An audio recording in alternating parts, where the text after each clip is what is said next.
Hello everyone, আমার ব্লগে সবাইকে অনেক অনেক ওয়েলকাম। আজকে সানডে, আজকে আমি ঠিক করেছি যে বাড়িতে রান্নাবান্না হবে না, কারণ মা সারা সপ্তাহ রান্না করছে আমার জন্যে। তাই আজকে ঠিক করেছি মা আর আমি মিলে লাঞ্চ করতে বাইরে যাব। আমার বাড়ির কাছেই পিস্তা হাউস, তো পিস্তা হাউসের বিরিয়ানি রেকমেন্ডেশন বেশ কয়েকজন আমাকে দিয়েছে। তো ওরা বলেছে যে বিরিয়ানি খেয়ে দেখতে পারো, ঠিকঠাক ভালোই ওখানে হয়। দেখা যাক আমাদের এক্সপিরিয়েন্স কেমন হয়। সত্যি বলতে কোনো এক্সপেকটেশন ছাড়াই যাচ্ছি, কারণ এর আগের বার আমরা প্যারাডাইসে খেয়েছিলাম আর প্যারাডাইসের এক্সপিরিয়েন্স খুব খারাপ ছিল।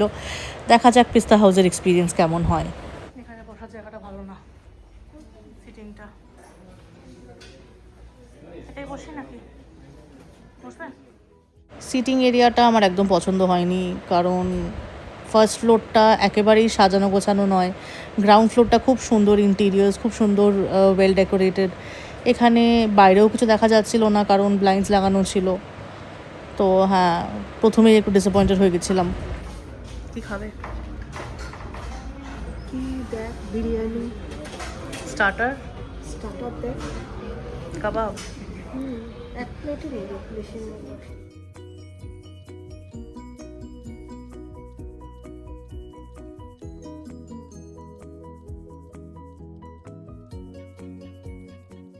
তো ফার্স্টেই আমরা স্টার্টার অর্ডার করি জাফরানি কাবাব। জাফরানি কাবাবটা খুব ভালো ছিল। 4 পিসেস ছিল, কিন্তু এত বড় বড় পিস থাকবে সেটা আমিও বুঝতে পারিনি। তো আমরা 2 পিস খেয়ে 2 পিস পার্সেল নিয়ে গেছি। বিরিয়ানির রিভিউটা তোমরা দেখতে থাকো।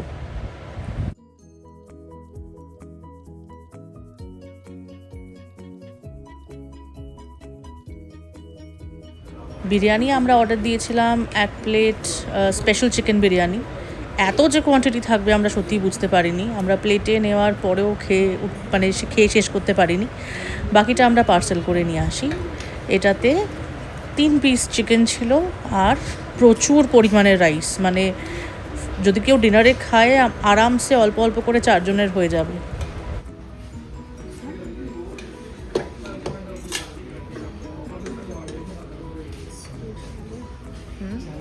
স্পেশালে 3 জন খেতে পারবেন। শেষ করবে নাকি হাঁড়িটা? 4 জন পারবো না। বিশাল কোয়ান্টিটি, ওরে বাবা। 3 জন, 4 জনের বোধহয় খাওয়া যাবে। মানে রাতে হলে মনে হয় আমরা 4 জন। দেখা যাক কেমন খেতে। গন্ধটা কিন্তু একটা আলু হলে ভালো হতো।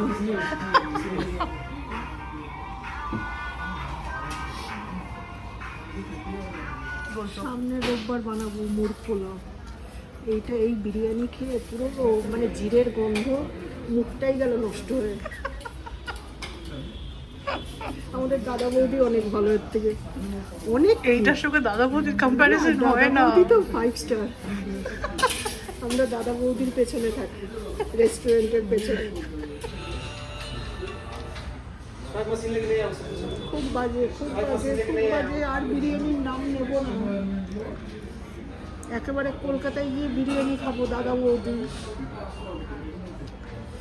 খুব বাজে। কেন মুখ নষ্ট হয়ে গেল পুরো। রেগে যাচ্ছ কেন? বিরিয়ানির নামে এটা কি ছিল বাবা,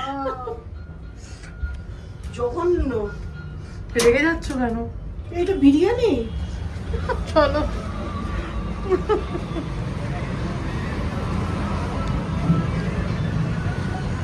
কোথায় যাবে এবার?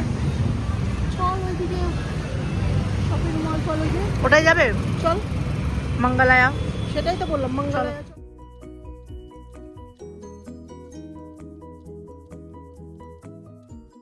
বিরিয়ানি খাওয়ার এক্সপিরিয়েন্স বলো। খুব বাজে এক্সপিরিয়েন্স, খুব বাজে। মানে বিরিয়ানির নামই ভুলে যাবো ইয়েতে থাকলে, হায়দ্রাবাদে থাকলে। কি বাজে, জিরে দিয়ে একদম জিরের গন্ধ। আলু নেই। আলুটা তবুও মানা যায় যে আলু নেই, কিন্তু টেস্ট তো খুবই বাজে। হায়দ্রাবাদের মানুষ কিভাবে খায় বিরিয়ানি খেয়ে রেগে গেছে। কি যে খায়। আমি কলকাতায় গিয়ে আগে খাবো দাদা বৌদির বিরিয়ানি। আমি সেটা দেখতে চাই না। তোকে ছবি পাঠাবো। আমি দেখতে চাই না। পিস্তা হাউসের রিভিউ অ্যাকচুয়ালি ভালো শুনেছিলাম, ওই জন্য গেছিলাম। মানে জানতাম যে কলকাতা বিরিয়ানির মানে কম্প্যারিজনে কিছু নয়, কিন্তু এতটা খারাপ এক্সপেক্ট করিনি। এরপরে আমার যদিও সাদা ট্রাই করার ইচ্ছা আছে, মা বলেছে একদমই যাবে না। মা বাবা চলে যাওয়ার পরে আমি আর আত্মদীপ মিলে যাব। দেখা যাক ওখানে এক্সপিরিয়েন্স কেমন হয়। ব্লগ এখানেই এন্ড করছি। বড় ব্লগ করছি অনেক দিন পরে। জানি না কেমন হয়েছে, তোমরা জানিও কেমন লাগলো।